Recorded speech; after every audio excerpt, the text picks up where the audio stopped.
So thou, O son of man, I have set thee a watchman unto the house of Israel. Therefore, thou shalt hear the word of my mouth, and warn them from me. Have no fellowship with the unfruitful works of darkness, but rather expose them.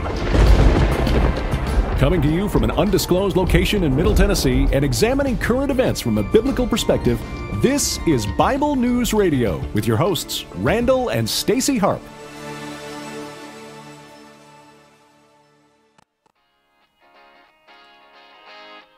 Hello, people. All right, hey, you know what? I'm glad that you're here. As always, I want to thank you guys for tuning in on whatever live streaming venue you are on. Yeah, don't you like this song? I love this song. Okay, anyway, so if you're on Facebook Live, I want to say thank you for joining us over there at facebook.com/Bible News Radio. Don't forget to like the page if you like it and follow it so you get notified when we're live. Periscope, you guys are here. Thank you for coming in. Melanie, Jeff, whoever else is coming in, thanks for coming in.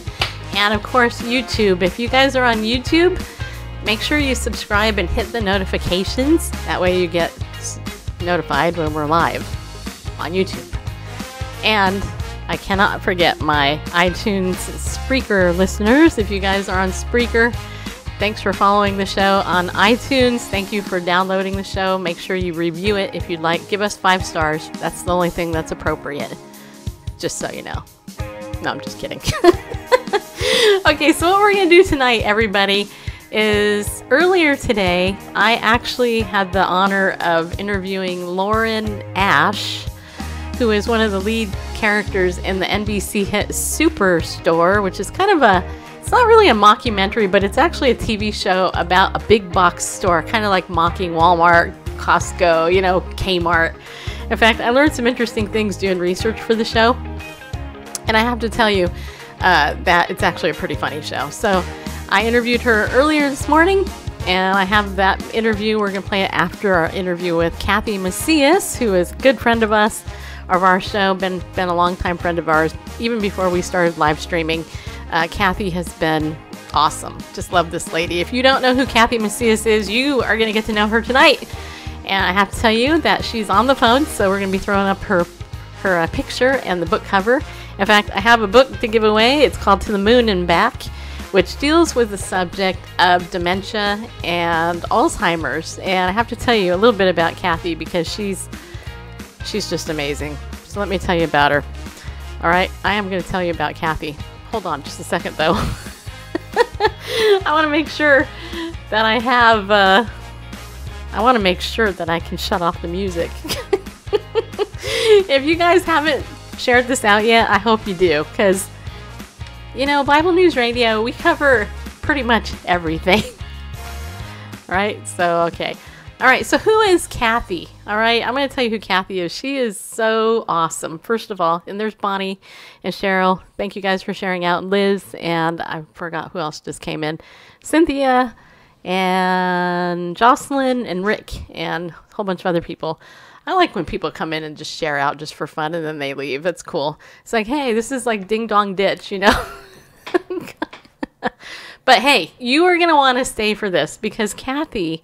I met Kathi. I don't even remember how long ago it was I met Kathi, but I've known her for a long time. She is a multi-award winning writer. Okay. I mean, this is a super writer. If you ever want to learn anything about writing, this woman knows it. She's authored more than 50 books.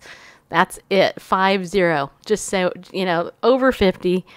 She's ghostwritten a whole bunch of others. She's a former newspaper columnist, string reporter. She's taught creative writing, business writing. She's been a speaker. She's been over on 100 radio programs and TV shows. She speaks at churches, at women's clubs, retreats. She is a super woman, just so you know. She's a mom, a grandma, a wife, obviously a mother. And you can learn more if you go to her website, which is KathiMacias.com, and that's KathiMacias.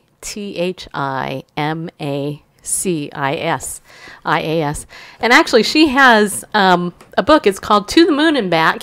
And here's the thing. This book is one of her latest. I think she wrote it late last year. And it deals with the subject of Alzheimer's and dementia. And you guys know me. Hello, you know me.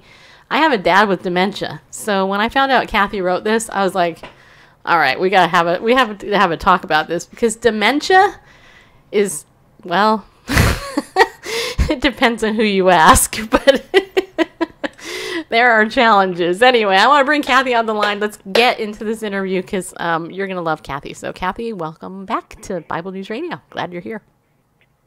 Thank you, Stacy. I'm glad I'm here too. Good to be back. All right. So it seems like forever since you've been on, but can you remember when it was we met? Because I'm having a hard time remembering. Maybe because I have dementia. No, I'm just kidding. I can't remember exactly either, but I'm having a feeling that it probably had something to do with Orange County Christian Writers Group and conferences and that sort of thing at one time, because that's when you were out here. But it could be something totally different. That's just what comes to mind. Yeah, actually, I come to think of it, I think I did go to a writers conference. I met you and Marlene Jerome there, I think it was. That sounds right. Yeah, years and years ago. So that had to be at least 10 years ago, I'm thinking, at least. Oh, yeah, at least, maybe more. Yeah, wow. And neither one of us is any older, but we are better looking. No, that's remarkable, isn't it? Yeah. Okay, so did I do justice introducing you, or would you like to share more of your accolades? Because, I mean, you are awesome when it comes to writing. You are my first person I refer people to, and in fact, I did refer Vicki Fitch to you, so. Yes, you did. And no, you covered everything perfectly. Thank you. All right, cool. All right, so here's the thing. Your latest book, To the Moon and Back, just so all you guys know, I do have a copy to give away. Here it is. You can see the cover right here. It's not that thick of a book. It's a novel, but Kathi, tell everybody a little bit about the book, about how it came about, what it's about, and that way we can give a copy away to somebody who would be interested in it. Okay, well, since you already know this, but probably most of your listeners don't, a vast majority of that 50+ books that I've written deal in one way or another with some sort of current issue, whether it's homelessness or illegal immigration or the persecuted church or human trafficking. As I think we talked on this show about those books quite a bit. Mm-hmm. So I'm always sort of looking for that type of thing. And as I was talking to people, the topic of Alzheimer's dementia just kept coming up over and over again. And I began to do just a little bit of research on it, and I was amazed to discover how prevalent it is. That, we hear so much about breast cancer and prostate cancer, and yet, even though we're aware of Alzheimer's, we don't hear about it nearly as much, and there certainly isn't as much money allocated for it, and yet more people die from Alzheimer's than breast and prostate cancer combined, and that's a lot. When you think about it that way. It's actually the 6th leading cause of death around the world, and obviously in some countries where maybe they don't know what it is, or we don't hear the kind of reports that we would get. If we had that data too, we would probably realize that it may be even more so, that quite a few more deaths from it than we realized. So it began to really take hold of me. And then as I started talking with people, I realized that nearly everybody I talked to knew someone who either they were dealing with it themselves, or they were caregivers for somebody who was, and they all had some incredible stories. The minute I tell them I was considering writing this book, they would just jump on board and start telling me something that happened in their family or with their friends. And so I thought, wow, this is really a confirmation that I think I should move ahead. And yet I didn't want it to be, a dark book. It's a tough topic. It's really hard for people to come to grips with, and there's a lot of denial about it. But I knew as much as I knew I needed to incorporate the truth of it, I wanted people to recognize it. There needed to be just a real softness about it. And so I decided to make it sort of a love story. And it's about a couple, that when they were first married, the husband had promised to love her to the moon and back. And she vaguely remembers somebody saying that to her and wondering what happened to the man that promised her that, even as she remembers that she is married to Pete. Her name is Rachel. There's just the confusion in her mind is becoming greater as the story progresses. And I tell probably 90% of it from her point of view, because I wanted readers to be able to crawl into her head and to recognize the confusion and then the fear and even anger and frustration that the confusion brings. She wants to function. She wants to do the right thing. In the book, she's sort of between beginning stages of Alzheimer's and mid stages. And so most of the time she is aware that something isn't right, that she's having more and more trouble. She's afraid to drive anymore because she's forgotten where her car is when she leaves it. She doesn't just lose things. I talked to a doctor about this one time, and he said, well, everybody loses their keys once in a while, but when you find them and you don't know what they're for, then maybe we need to be a little concerned and do a little more research about it, because that's not normal. So putting all those things together that I got from other people, whether they were doctors, whether they were caregivers, or whether they were people in early stages of Alzheimer's themselves who could maybe still share with me a little bit, I pulled all of that in to make it a love story about two people toward the latter parts of their life. The woman is in her late 60s, and he's only slightly older than that. And of course, their grown daughter has a big part in this too, because she is the one who actually begins to recognize what's going on and tries to draw her dad in and convince him of what it is so they can actually move ahead and get her some help. So it revolves around a family, but it's a family who already has some other issues because the husband is sort of a semi-invalid, and the wife has been his caregiver for several years, and now suddenly the roles are becoming reversed. And that's one of her greatest fears in her more lucid moments, is that she's not going to be able to care for him anymore. So it kind of, all of these things come in to kind of pull the story together in a way that I hope my purpose is to shine a light on this topic and help people recognize and understand what it is and what is available to deal with it, and to there's no cures, but to at least treat some of the symptoms and help people through it and help the caregiving family through it, because it's very hard on them. So that's the main part of the story, is that in the middle of all of that, there's still hope. There still is a light at the end of that very dark tunnel.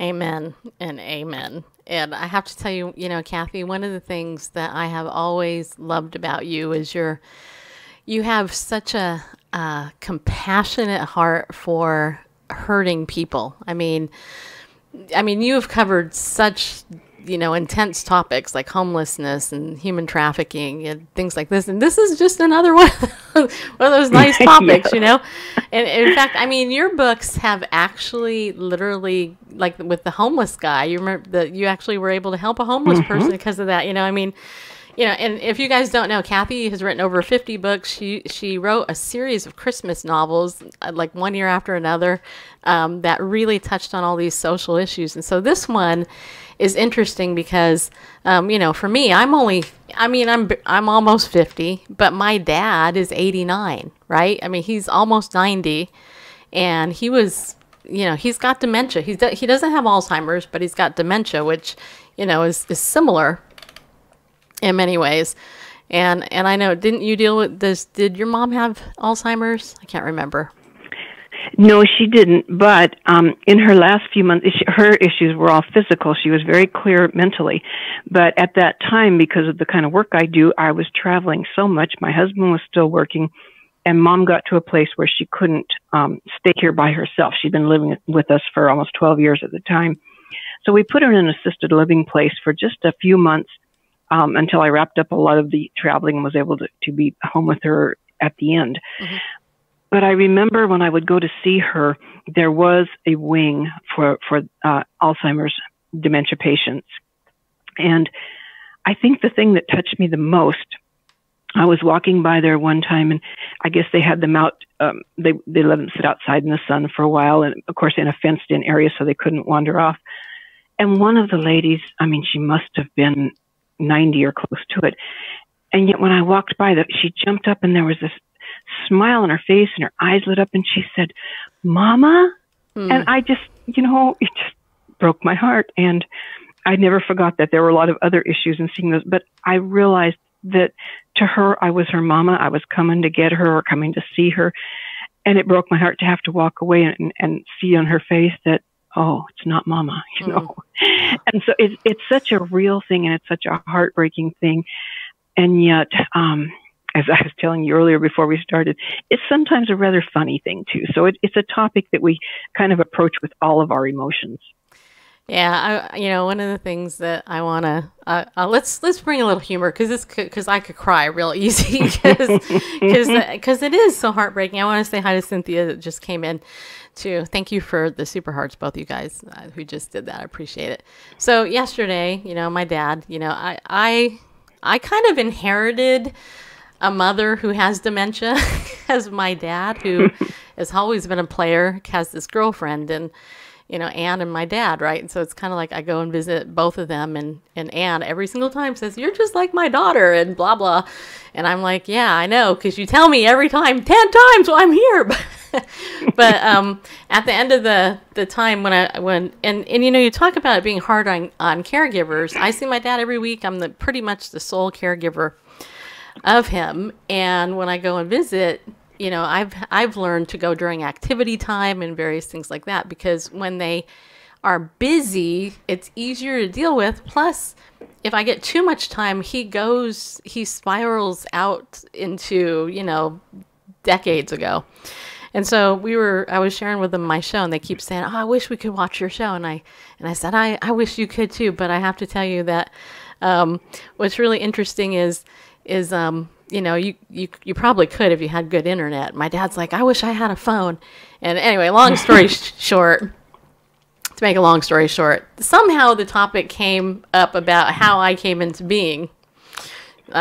Keep in mind, I'm my dad's only child as far as girl, and I'm his firstborn. And so my dad says to me, keep in mind he's been married 4 times, people. He says to me, "So, I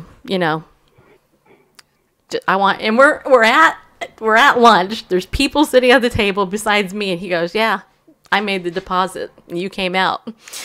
And he's 89, right? So obviously you know what he's talking about, right? I mean, I was like, okay. And so I'm like, I thought, did he actually say that out loud?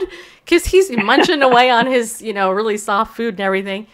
And I said, yeah. And they all laughed, right? And I was like, okay. I was like, "Dad, I have to go now," because I had to go. And he goes, "Before you leave, I need to say one other thing. Come here." And I'm like, oh no, what's he going to say now? Because he's like, "Come here.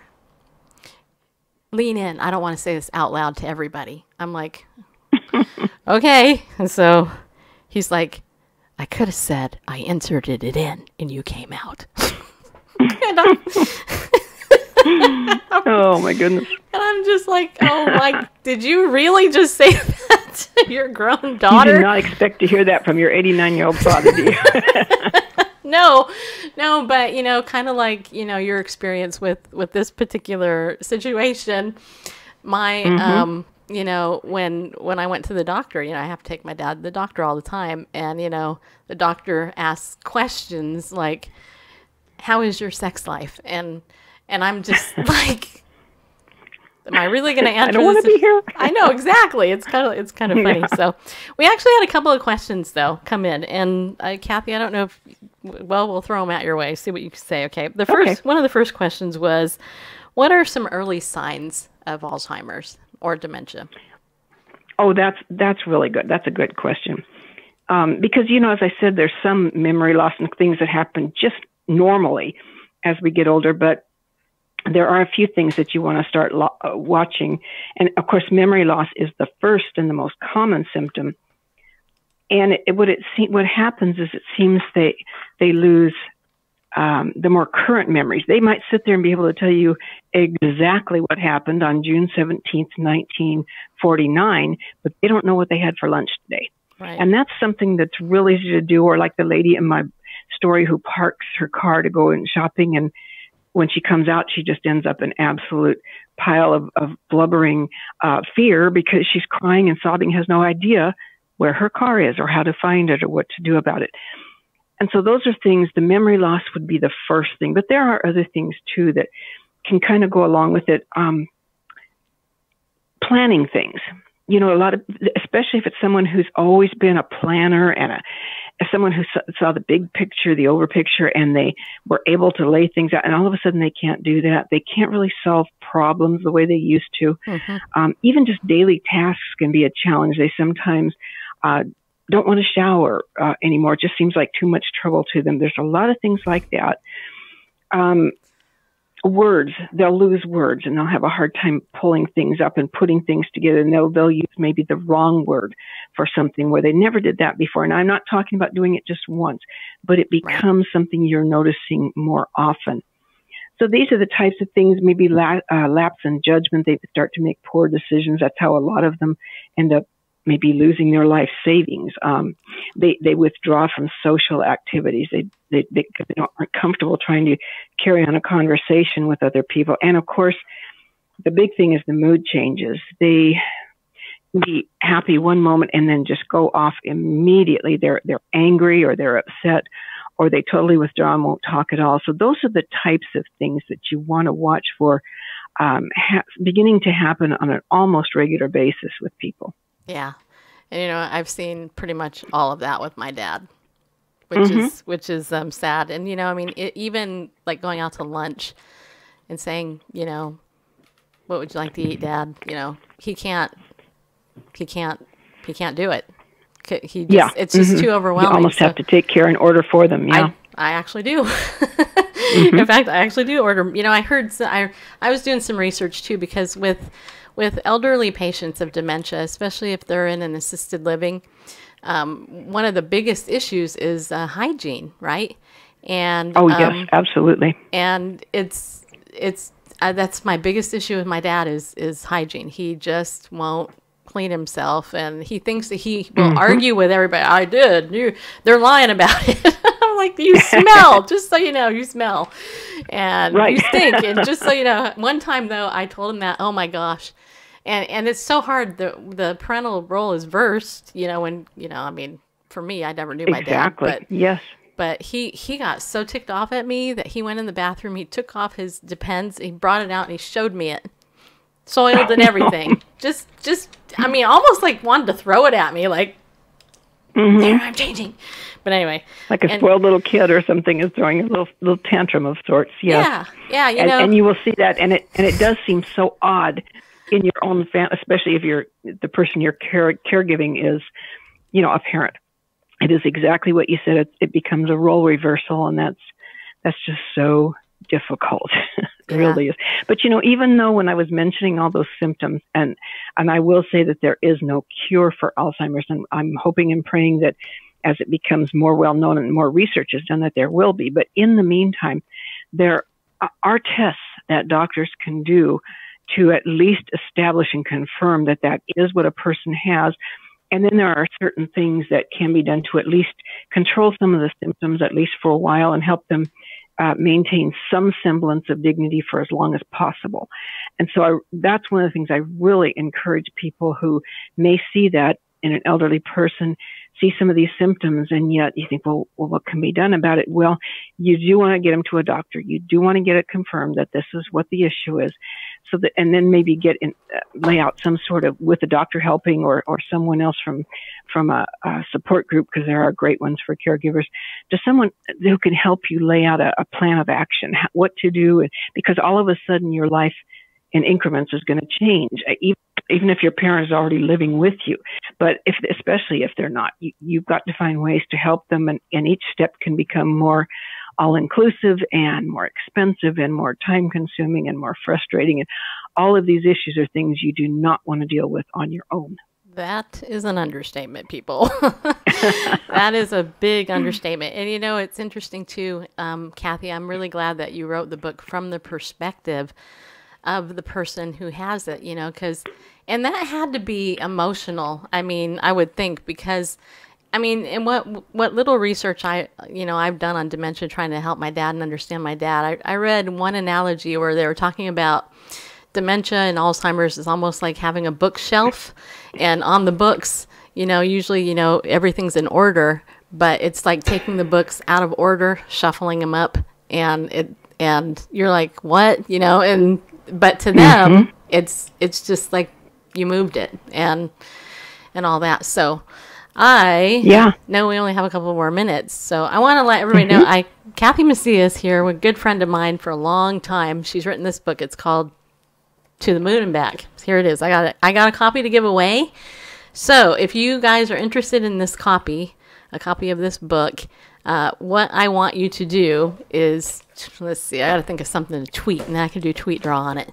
Or you know what? Tell you what, just go ahead and tweet me on Twitter. Do at Bible News Radio on Twitter, and then I'll draw a name from that. Okay, whoever wants it, because Kathi rocks, and she gave me a couple to give away. And I actually have another question. I actually saw Melanie. You had another question too. There was one question. Do you know what age it's usually diagnosed around? Well, normally late 60s on. If it can be diagnosed before 65, but then it's considered early onset Alzheimer's, and for whatever reasons that they're still not sure why, it progresses much faster than if somebody gets it later.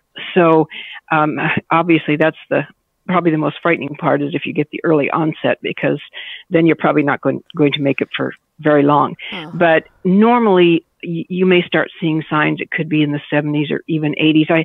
My uncle had what they called the sundowners.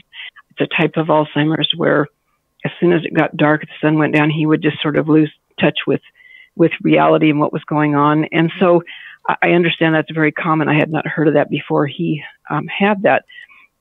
But those are one of the things, and he was, at that time, he was in his early 90s. So it's really anywhere, 70s, 80s would probably be the key time.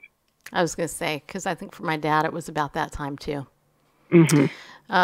Okay, and then one last question was, I think it was Melanie also that put this up, was in your research, did you notice if doing crossword puzzles and different types of puzzles and that type of thing like that actually helped with it? Yes, especially if you can get it started early on, and if it's something that they've always done. For people, whether they're 70s or 80s or whatever, when it begins, you really want to look for something they've always enjoyed doing that will keep their mind busy and exercised, basically. Mm-hmm.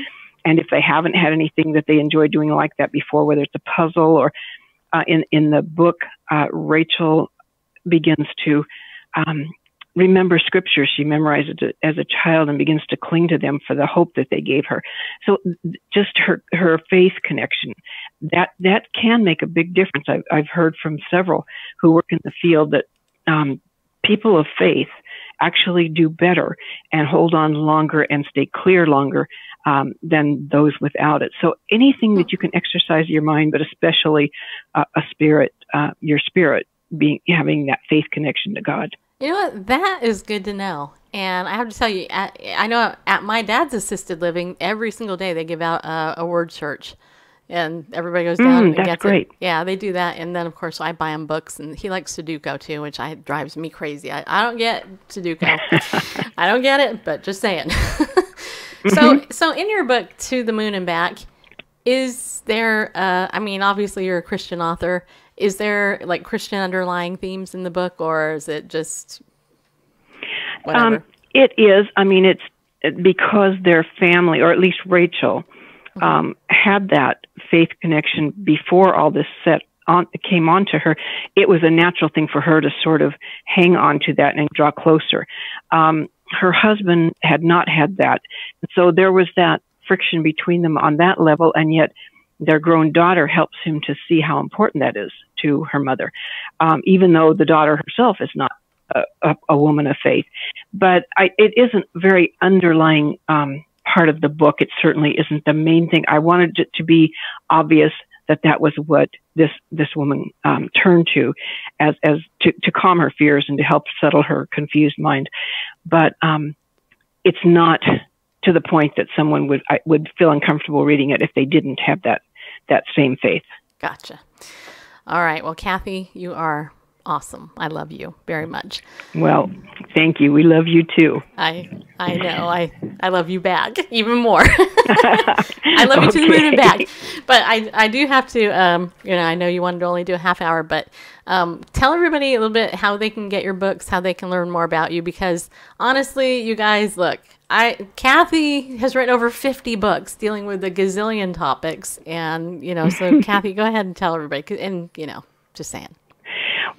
Well, of course, they can go to Amazon and just look for To the Moon and Back, and can get it on either Kindle or hard copy. But they can also come to my website, which you mentioned earlier. That's Kathi, Kathi, Macias, Macias.com. Especially if they have any questions, they want to see some of my other books, they can look at those there. But any questions, though, I'm always happy to hear from people, so they can hit the contact button on my website and go from there. And, of course, if they're having trouble finding the book at one venue, I can find one for them somewhere else. Yeah, very cool. All right. Well, officially our interview is over, Kath. So tell Ella I said hi. Well, thank you. And I'll talk to you soon. Okay. I shall talk to you soon then, okay? Okay. Thanks. Thank you. Bye. Okay, so everybody, that is Kathi Macias, and I'm telling you, she's an awesome author. Over 50 books under her belt, published, not self-published, but we're talking actually published. She's a mentor, grandma, everything, and she's just wonderful. She didn't want to do a video, and just so you know. But, okay, so now let me tell you, in the next part of our show, what we're going to do, how many of you guys, just out of curiosity, have seen that show Superstore on NBC? Because it was produced by the same people as Parks and Recreation, which is like my total all-time favorite show of all time. I know, hard to believe, right, people? Just saying, love Parks and Rec. Or The Office, right? You guys remember Michael in The Office, that TV show? Which, by the way, incidentally, I should say, The Office ended stupid. It did. I'm still a little bit irritated by that because it just did. Anyway, you didn't see it. Okay, anyway, so here's the thing. Superstore has only been out for 2 seasons. It's actually in the 3rd season. The 3rd season is actually currently on Hulu. You can actually watch it. And because the Lord has blessed me with an opportunity to connect with a lot more people in the media world who aren't necessarily Christians or believers, I'm going to tell you, I have developed a new segment for our show called Who in the World? Because one of my goals on this show is to, share the gospel with people who might not necessarily see it. And, sometimes the best way to maybe share the gospel with somebody is by building a bridge to something that they're interested in that, we could be interested in. Obviously, I'm not going to condone, foul language or taking God's name in vain or anything like that. I don't advocate that at all, but this is a cultural apologetics show. And so I just, thought I'd let you know that. So I'm going to play you this interview, but first we want to thank our sponsor, Ariel Ministries, because Ariel really is our biggest sponsor ever. We love them, and we have a free giveaway from them. If you go over to Bible News Radio on our Twitter account, then what you'll see there is a pinned tweet. And this month, we're giving away the free Bible study. It's called The Modern State of Israel and Bible Prophecy. And we talk about Israel here all the time. This is one of the best teachings from Dr. Arnold Fruchtenbaum. It's kind of a mini teaching. And you can download this PDF absolutely free. Just go over to my Twitter account. Don't forget also to tweet me if you want the book To the Moon and Back. Let me know, and I'll do a little drawing somehow. I'll figure that out. But make sure you download the free teaching from Ariel. And also, the book that we are promoting this week for the next couple of days is Israelology, The Missing Link in Systematic Theology. And this is Dr. Arnold Fruchtenbaum's kind of opus, really. It's kind of like his magnum opus. Is that right? I don't know if that's right. But anyway, it took him 13 years to write when he was getting his doctorate. And it gives you the 4 different ways Israel is looked at in theology. And it's a super good book. And so you can get it, save 20% when you use the coupon code Bible News. And of course, you can also buy anything else in the store. Just check it out. Those of you who are on Periscope, you can screenshot that. And I think also if you're on Facebook, you can see it as well. By the way, hi to people on Facebook. I see there's Sharon there. Hey, Sharon, nice to see you. And Kimberly Reed Stipe. Hello. And Jeff, you're there too. Thank you guys for coming in. I actually have Israelology, the missing link in systematic theology, and I have read a lot of it. Yeah, it's a really good book. Because the church itself doesn't actually talk about Israel, and those who argue about Israel in the big snooty theological circles, there's all these debates about the end times in Israel and stuff. So I don't, there is not one item from Ariel Ministries that I would say, no, don't get that. No, it's all good stuff. I wouldn't have them as my sponsor otherwise, just so you know. I wouldn't. If I thought anything that they had put out is unbiblical or, you know, something I didn't agree with, I wouldn't have them sponsor me. That's the bottom line. I'm glad that your church is. Hey, Gina, it's nice to see you, by the way. Okay, also, don't forget, I have the Unstuck Club. This is free for all you guys right now. It's the free Unstuck Club is still available. I am going to be releasing a new premium level Unstuck Club for those of you who are still stuck after, you know, completing 15 lessons of me telling you how to get unstuck.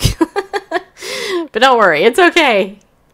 I believe in you. You can move forward, people, just so you know. But anyway, you can go to bit.ly/Unstuck Club. That's still free. I may be changing the platform. I'm not sure yet. So we'll figure that out. I'm paying for this platform and I'm not making any money off it, and I'm not making a lot of money. So I have to make sure I can figure out where I can put that, where I not have to pay tons of money. Speaking of that, if you want to support the show and become a pillar of the community, you can do that too by going to BibleNewsRadio.com/give and become a pillar of the community. That would help us out, actually. And one of the benefits is that we are going to relaunch our monthly meetup in Zoom. And also we are letting you sit in on the interviews we're doing with all these celebrities that we're doing. As well as we put this other stuff, you know, behind the scenes stuff on there. I'm so stuck I don't follow through work. Yeah, well, there you go. You're just going to continue to be stuck. Bottom line. Okay. And tomorrow I have a guest, but I'm not mentioning who it is. Not yet, just so you know, because they canceled twice on me already, and I don't dare mention them because they might cancel again. Anyway, so am I forgetting anything else, Randall? Not that I can think of. The only other thing is join my email list. Oh, yes. There is one thing. There's something. If you're not on my email list, you're missing out on the things I'm offering for free. Yesterday, my guest offered me 5 free Bibles of the Tree of Life Bible. I have 3 left to give away, and you know my email list is getting the offers first. So here's the thing. If you're not on my email list, go to BibleNewsRadio.com and join it, because you're going to get all the info, even if you don't read all my emails, whatever. I don't really care. You might want to, because that's where the offers are going to be first. Discounts on everything and, you know, and all that. So if you're interested in one of the Bibles, I think, Randall, I gave you a graphic for that. Yeah, I think so. I still have 3 left. So if you're in America and you want one, let me know. Somehow tweet me or send me an email. Yeah, that's my cat, Liz. And I'll get you on the list, because I still have 3 left to give away. All right. Yeah, well, it's not the greatest graphic, but yeah, they didn't really have a good one I could use. But I'll put it up next to you. Okay. Is it up yet? Yes. Is it next to me? No, it's the other side. It's your right. Over there? Your right side, yeah. Right there. Your right side. You're right. What? Right side of your head. Oh, there it is, right there. No, your right side. Okay, I'm seeing it. Yeah, no, but it's on your right, not on your left. Gotcha. So point to your right, and you'll be pointing to. There you go. No, this? Yeah, that way. Yes. This is pointing to my left. No, it's not. Yes, You're using your left hand to point to your right. Oh, you're right. Your Whatever. Anyway, yeah. I'm challenged. I admit it. Don't be judging me. All right. I know some of you are. That's all right. Bygones. Okay. So I'm going to play you the interview I did this morning with Lauren Ash, A-S-H. Just so you know, that's her name. If you guys want to follow her on Twitter, you can follow her at Lauren_Ash. She's also on Instagram at Lauren Elizabeth Ash, I think it is. All right. So here is my interview. Wait, hold on. I got to find it. Really? Okay. There it is. Nope, that's not it. Recently added. There it is. All right, I found it. Now I turn up the volume. There we go. I turn up this volume so you can hear it. Okay. There it is. Nope, that's not it. Oh, you know what? Hold on. Added. Wait, hold on a second. Hold on. I got to shut myself off on Facebook. There we go. That'd be good. All right. Yes, we are brilliant producers here. All right, I'm going to pull that back up. One of us is, anyway. Really, Randall? No, I'm just kidding. Okay. It's you. Okay, all right. So this is Lauren Ash. Randall's going to go ahead and put up the graphic of her. And she is super funny, in my opinion. She is. Okay, so here it is. All right. Hey, everybody. Welcome to our Who in the World segment here on Bible News Radio. Okay, so you guys know we just instituted this because we wanted to share with you some of the best out there that's, you know, out in, let's say, the non-biblical world, okay, in the world of media. And so today I have an awesome woman online, and I have to tell you, her name is Lauren Ash, and she plays one of the lead characters in the NBC hit Superstore, and she's on the line with me right now, and really, I can't wait to talk to you, Lauren. Thank you for joining me. Oh, my pleasure. Thanks so much for having me. Well, you're welcome. First thing I have to say is that I know you're Canadian. Yeah, that's true. Yeah, and you know what? I was born in upstate New York, right by that border up there, so me and you came from almost the same area, just so you know. Oh my gosh, that's so funny. I love it. Yeah, doesn't that just change your world? I mean, just that you know that right now. Yeah. I love it. I love it. Beautiful place to grow up, and I love to go back there. You know what I mean? That area is so beautiful in the autumn.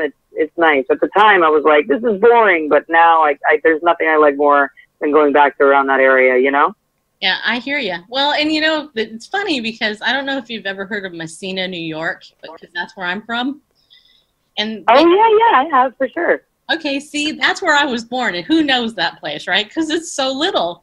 But yeah, many years ago, Walmart actually came and they built a store there, and it exploded the area, right? So Superstore, not that it's a, you know, mocking Walmart or other big box stores, but it is kind of interesting. And I have to tell you that I've just started watching the show and I absolutely love it.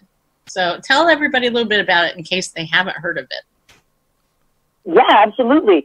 The show is set in St. Louis, Missouri, in a store called Cloud9, which does bear resemblance to these, you know, Walmart, Target, Costco type stores. And basically it just follows the employees that work in the store and, you know, some of the customers as well. And we kind of just get to see what it's like working there and the relationships between the employees and, you know, people have really, I think, responded to it because much like you're saying, you know, you had this store come into your hometown and it was a big deal. A lot of people, I think, obviously have been in one of these stores. A lot of people have worked at one of these stores. But even if you don't have firsthand experience, I think that people can kind of understand very easily what the concept of the show is. And it's easy for people to get on board with because it's like, oh, okay, cool. It's people who work in one of those stores and the shenanigans that goes on, you know, sometimes in front of the scenes and sometimes behind the scenes. So it's a lot of fun. We have a really, really great time making the show. So much fun every day. And I think it's great because I think that there's a lot of people that really appreciate a show that's kind of based more in real life and in a place that's relatable as opposed to, you know, a show about, you know, sexy doctors or, you know, lawyers or these kinds of things that a lot of people don't have firsthand experience with. A lot of us have firsthand experience with these kinds of places. So I think that's what makes it so relatable and why people really like it. Yeah, and you know, I'm wondering how come nobody thought of this before. I mean, seriously, this is such a a great venue. For so much comedy in the first place, because, just saying, I've had comedy at stores. So it's actually very funny. And and I said the same thing many times. When I first read the pilot script, I said, like, how has nobody come up with this idea before? It's such an easy concept, but also such a great concept. It is surprising to me that it's taken this long as well, to kind of set a show in that environment. Yeah. So, okay. And I also know that you guys you're kind of sort of on a little bit of a hiatus until February 28th because of the Winter Olympics. That's what I was told. And tell everybody what season you're in, because I know you can watch this on Hulu, but can you watch it anywhere else besides regular TV? Yeah, we're halfway through season 3 right now, and so you can watch all of season 3 on Hulu. But if you want to watch prior seasons, I believe you need to go to the NBC app or NBC.com. I think you can also get all of it on Amazon. But yeah, this is a great time. I say to people, because people like to, they like to save up episodes. They like to binge. Or if you haven't found the show before now's a great time to watch a bunch of episodes. So then when we come back, you're up to date, because there's a lot of exciting things that are going to happen in the second half of season 3 here, that I think people are going to want to be up to date on with the storyline. So that's not to say you can't just tune in at any point. I think you can pretty easily, and you'll know vaguely what's going on. But, for people who want to get into the storylines, I think that now's a really good opportunity to get caught up and get ready to go when we come back March 1st. Yeah. Okay. And tell us a little bit about your character, Dina, because I get the feeling that injustice is one of her biggest pet peeves. And just saying, I agree, so. Oh, absolutely. Yes, she is a very hard-nosed, by-the-book, I would say almost militant assistant manager of the store.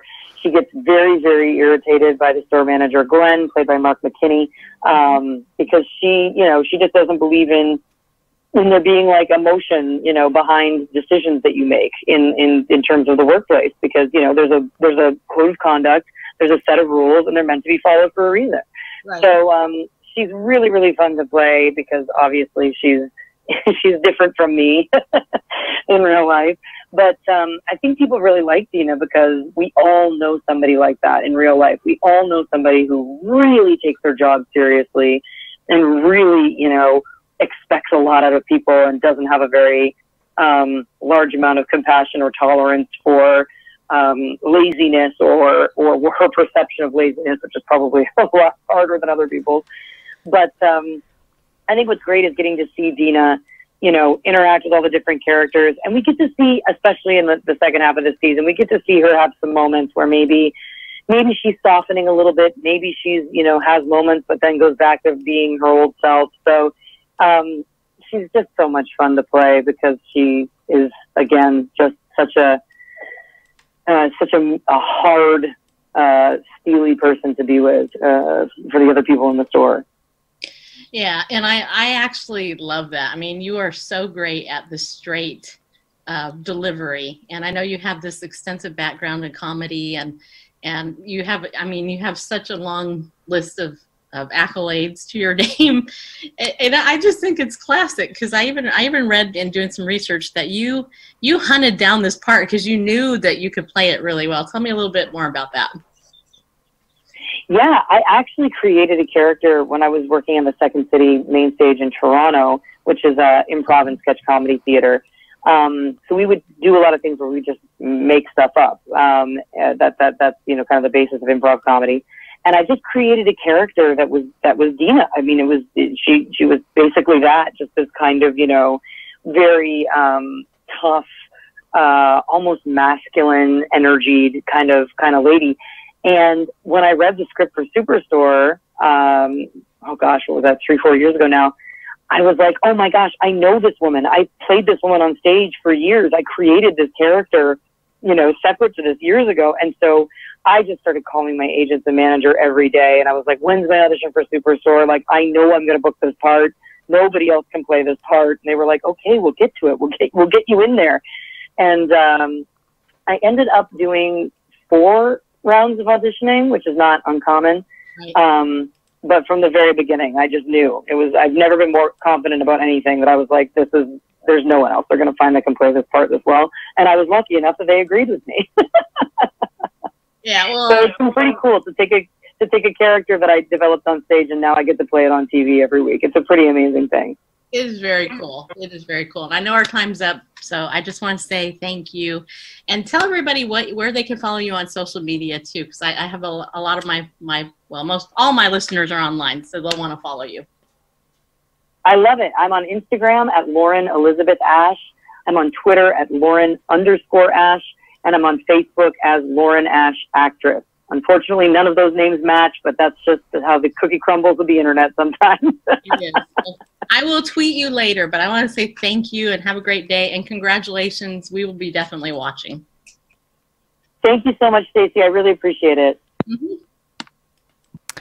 Okay, so there you go. That was my exclusive Bible News Radio interview with Lauren Ash, and I think that she's going to become a huge, huge name. I really do. I think that I think she's going to be like Amy Poehler. I really do. I think she's going to definitely follow in Amy Poehler's, famous footsteps, because her character is hilarious. It actually reminds me of what Amy did with Leslie Knope in Parks and Recreation. You're welcome, Okie girl. I'm glad you like that. I have asked her to watch the show here in Canada. I think, didn't she say it was on Amazon or Netflix? I don't think it's on Netflix yet. I don't know, but you just do a search. You should be able to find it. Oh, you don't get Hulu? Oh, okay, yeah. Well, right now season 3 is on Hulu, so if you're in America, you can get it on that. So that was fun. Now next week, I actually have a really cool guest booked already, and I don't know how many of you guys know the book Wonder, which is a super really, really big book. It's got literally like 12,000 reviews on Amazon. It's written by R.J. Palacio, and I have her coming on next week. It's going to be a super cool interview with her. There's brand new DVD out about the movie. That movie, Wonder. I literally got a review copy of it today in the mail, so I'm going to look forward to watching it over the weekend. But she'll be my guest next week during the week, so I'll let you know. If you join BibleNewsRadio.com's email list, then you will know, because I'm not putting my guests out on social media until they're absolutely 100 million% confirmed, but I will mention them in my email as far as I know when they are confirmed. So anyway, all right. I also wanted to bring you another story, and this was actually breaking news this morning. I think it was this morning. This came out. Those of you guys who know that we talk about a lot of political, social, biblical issues here, and actually this came out, I guess, yesterday, and this is over on KernGoldenEmpire.com. And it's titled "Judge Rules in Favor of Tastries," and that's Tastries. That's the name of a place, onyr in discrimination case. And it says here, a Kern County judge ruled in favor of Kathi Miller, owner of Tastries Bakery, Monday in an ongoing dispute over refusing to bake a cake for a same-sex couple. The court ruled the state could not force Miller to bake a cake that would directly go against her beliefs.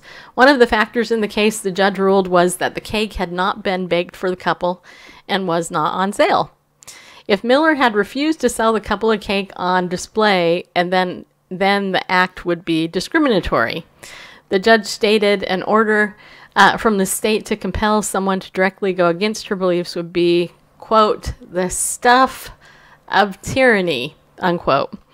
Judge David Lamp also stated in the 8-page ruling, for this court to force such compliance would do violence to the essentials of free speech guaranteed under the First Amendment. The couple suing Miller, Eileen and Maria, I guess that's how, I don't know, I've never seen this name, Rodriguez Del Rio, said Monday night they would release a statement at a later time. In a statement to 17 News, an attorney for the couple said the judge's ruling was not a total surprise. This is only the beginning. It is just one battle in the war against discrimination, the attorney said. Tastry's owner, Kathy Miller, was surprised at how quickly the ruling came following arguments presented in court on Friday. When our attorney called this evening, we were shocked. Of course, we had hope that it would come in our favor, but we knew the Lord was in control of this, and we did what we were called to do, Miller told 17's Mary Kate Paquette Monday night. Our bakery and our family feel very blessed that the judge ruled in our favor. Not to say that we want to be discriminatory, but we do need to stand up for our religious freedom and for our freedom of speech. Miller will hold a press conference Tuesday morning answering questions about the ruling. I bring this up because Aaron and Melissa Klein were not as fortunate, and they lost their whole business as a result of a lesbian couple forcing them or trying to force them to do a cake against their particular, point of view. And hello, Minnesota lady. Nice to meet you. I am Stacy Lynn Harp, your sweet and lovable host. The guy on the other side of the table is going to pipe in just a little bit. Oh, you are? Okay, go ahead. I'm just really pleased by that. I wish was even more, so not talking about like freedom of conscience, whatever, just because that becomes the thought police. It shouldn't matter the reason. Right. I mean, if you go to a car dealer, such and such a model comes in Arctic white, or polar white, it comes in ice blue and whatever, apple red, there's like 5 or 6 colors this model comes in. And if you want it in a color that it's not provided, then you shouldn't be able to force them. I want a car, I want this model in this color. It's like I say, well, that's not something to do. Can they? Yes, they have the wherewithal to shut down the production line or move one car off and go find. They have the wherewithal to do it, but it's just not feasible for them. It's just not something they want to do. You can buy that model and you can take it to somewhere else that'll paint it that color. No, you have that, but for whatever reason, if the business says, no, we don't want to make this particular thing, they shouldn't be forced to do it for whatever reason. If it's economical, if it's beliefs, whatever it is. Now, if it's something that's on the menu and you refuse to serve it to someone, well, then that is discrimination. Yeah, we don't serve this to your kind or whatever. But for a special order thing, say, no, it's just not our bag. Not going to do that. I mean, who benefits to force someone into doing something they don't want to do? And that's just not a good marketplace relationship. And so I'm pleased by that ruling, but I wish it wasn't on the basis because it would violate their beliefs. It doesn't matter what it is. Somebody came looking for a custom something, and they could have said, we don't do that. They shouldn't be forced by the government to do it. Right. Well, I'm there. Who knows if there'll be an appeal on it? But the reason I bring it up is because it is actually one of the few discrimination cases that are based on the ridiculous laws, I guess, whatever, that actually religious freedom won. There we go. Because let's just say it this way: religious freedom versus homosexual rights. Okay, that's the argument, and it's always the homosexuals coming against the Christians. It's never the other way around. So, the fact that the Christians won this one, yay. Could they have bought a plain wedding cake and then decorated? Maybe. Who knows? Anyway, our show is up here, but I want to say thank you for coming in. If you're a first-timer, and I think Lisa, I don't know if you're still in here, but Lisa, welcome to the show. And I think there was somebody else in here I saw for the first time. Virginia, is that you? Dan, I don't know if that was you or not. Jasmine. Anyway, if you are first time, let me just introduce who I am. Then you know who I am a little bit. I am Stacy Lynn Harp, your sweet and lovable host. Yeah, it's true. Although it might be debatable to some. Anyway, you can feel free to follow us here on Periscope. We're also on Facebook Live over at Bible News Radio on Facebook, and we're also on YouTube. If you want to watch on YouTube, we put, we're live streaming there too right now. And it's youtube.com/Bible News Radio. I'd like to invite you to come and join our email list at BibleNewsRadio.com. Get on the email list. That way you know what's going on. And tweet me at Bible News Radio as well. And my beloved, handsome, hunky man, that's my husband of almost 26 long years. People, 26 years. It'll be 26 years this August, which I can't believe. It's getting close. Anyway, so Randall is my husband, and he is the guy that actually makes me look good, just so you know. He doesn't do my hair, though, so that's my fault. But, yeah, other than that, he makes me look good here on Periscope. So I hope you enjoyed the show. Tomorrow, I do have a guest. We're going to be talking about faith. You know, that Hebrews 11 chapter. Go read that tonight. Get refreshed, because tomorrow night we have a pastor coming on the show who's going to be talking about faith. And I think you'll enjoy it, actually.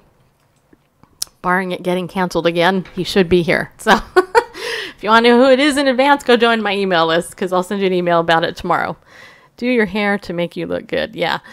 Yep, I know. Hey, naturally curly hair and naturally whitish, you know, it's my hair. What can I say? So, yeah. You guys have any questions before we go?